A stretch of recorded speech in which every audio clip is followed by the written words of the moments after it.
Hey there, my name's Al. Today we're gonna take a look at the Luca teaser trailer. We're gonna slow it down to like 0.5 speed, so if you haven't seen it yet, go watch it right now because we're gonna turn the sound off, slow her down, hear my thoughts on it. Before we get there, if you're interested in supporting this channel, take a look at my video game in the description below called Centroid. Let's do it.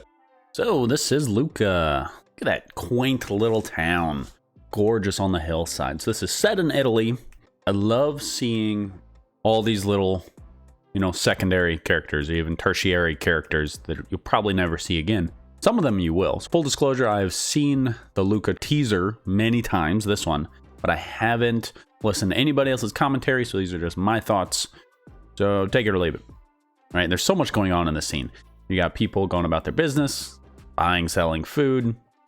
This statue is going to make an appearance later. That's a huge story piece. Got these three old ladies. You know those are the gossip girls, just chilling over there gossiping. They might be peeling potatoes, not quite sure, but super cool. Great introduction into the city. There is one of our main characters who's just in awe. I love how it said no football there. Gorgeous shot. Love the sun shining through. Very well done. Look at all the minor details. Like, I know I don't need to tell Pixar how to do their job because they do a phenomenal job. But look at this. Like, the red is not underneath the shutters. It's just a nice, subtle little touch. Like, it was a quick job. Let's keep rolling. Oh my goodness. Look at the size of his feet. Those are ginormous. Like, those are really big feet. I know he's got big hands. You know what they say about a guy with big hands and feet, right? You wear big gloves and shoes. Get your mind out of the gutters. I like her a lot. This is fantastic. Like, I just love the character and the colors. Her pants and the stripes on her shirt. Everything about this girl. I like it a lot. These two, they're okay. And, I really like what we got going on here. We got the little statue peeking out just a little bit. So this is where they say, hey, we're the underdogs. Let's have the greatest summer ever. So I'm sure they'll get into lots of shenanigans crawling on the roof. This is such a beautiful shot. Very reminiscent of Coco with the city shot. You really gotta love the contrasting colors with the cool white, blue, moonlight, and then the very warm indoor lighting that's bleeding out into the city. So this is interesting. Like, he had normal pants on before, so this has to be after he falls in the water. He's got this, I don't know, handmade tunic thing, because I guess he loses his clothes when he does his change. And they are creating that scooter. So I'm super intrigued. Look at the gorgeous grass. Man, this is so good. Woo! Do you see that? Little, very stretchy. There's a smear frame, like, and same thing there. Characters look great. Love the animation, obviously. What's interesting to me is, have they never taken a bath before? Did they? Because when he gets in the water, they turn into monsters. Has he never fallen in a puddle? Felon. Felon is not a word. Well, felon is a word. You can become a felon. But did he fall in the water? Did he ever take a bath? Did he get this? Did he become a sea monster some other way? So once again, when Luca's about to jump off the cliff, you can tell that he is a more cautious character at this point because he hesitates. Ooh, that's cool. So if you look at this scene when he's on the scooter right here, he's kind of starting to roll down the hill, but this action is really just led by the head. So he thrusts his head forward as he yells something, and then the action just kind of follows right after that. So we have a little bit of anticipation, and then woof, leading with the head. So I primarily just do sculpting now. I went to school for animation, and I just don't do a whole lot of it anymore, but I love it a lot. So this character is loving it, and this guy is freaking out. Thrill seeker, not. So I watched this probably 4 or 5 times in real time, and I didn't notice this. I don't think you did either until I pointed it out. Ready for this? Watch right here at this ramp. There's this little tortoise that they use to prop up their ramp. How funny is that? Like, if we were to turn this to full speed, there's no way you all saw that before I told you. Let me know in the comments below if you actually noticed that little tortoise.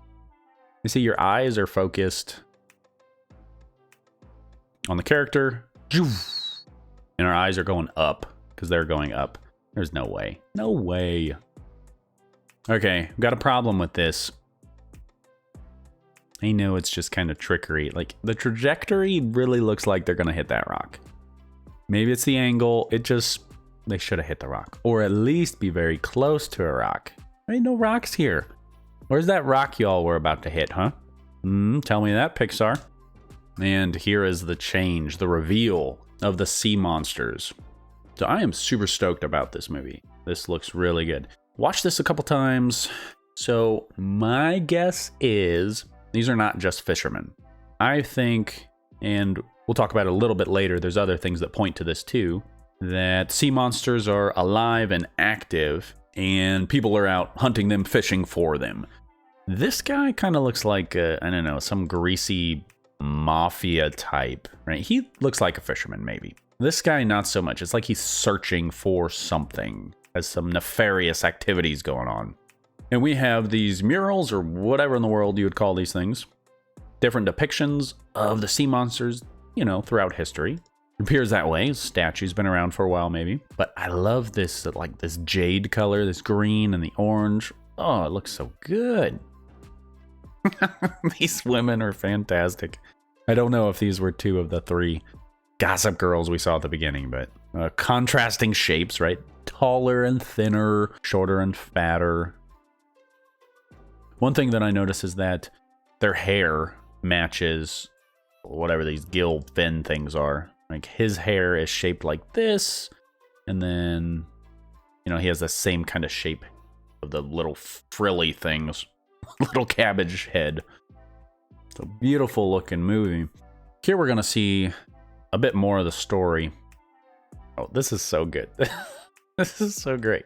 Chop the fish. Ah, oh, beautiful reveal. And that, oh man, I died when I saw him just spit the water. Even now, watching it slow, that is hilarious. Ah, so good. Look at that face. But I want you to take a look right here.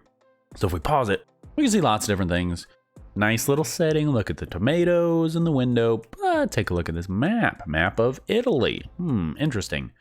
And there are knives and skewers in different parts of the map into these monsters. So this gentleman, this dad or whoever this is, I think either he's keeping track of all the monsters that have been killed, but I think the society is just slaying these monsters, and that's kind of their thing. So it's not a thing that happened a long time ago. I think this is an ongoing thing that they're actively killing these sea monsters and creatures.